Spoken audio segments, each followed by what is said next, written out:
Alors maintenant, je vais vous parler un petit peu de l'intérêt d'avoir une autorisation et une convention en bonne et due forme. C'est une volonté de la direction de l'eau et de la biodiversité du ministère de l'écologie, c'est de renforcer et de multiplier le nombre de signatures d'autorisations et de conventions. Pour la collectivité, ça permet tout d'abord d'être en conformité avec le droit, de préserver le système d'assainissement, de protéger aussi le milieu naturel et le personnel, et puis de sécuriser les filières boues et sous-produits.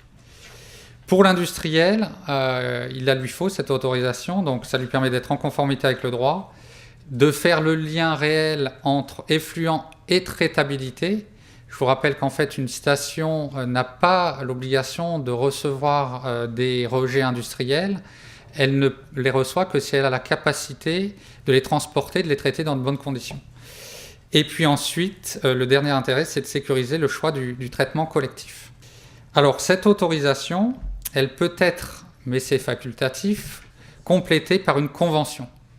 La convention, c'est un contrat de droit privé. Donc, il y a le principe de liberté contractuelle qui s'applique entre l'industrie raccordée et le gestionnaire de la station.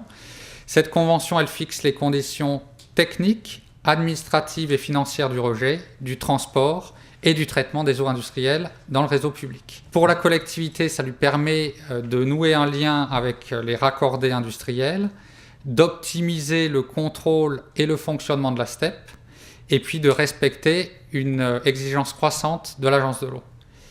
Pour l'industriel, ça lui permet de clarifier sa situation de raccordé, de mieux connaître le service d'assainissement, de négocier l'aspect financier et de respecter une exigence croissante de la collectivité.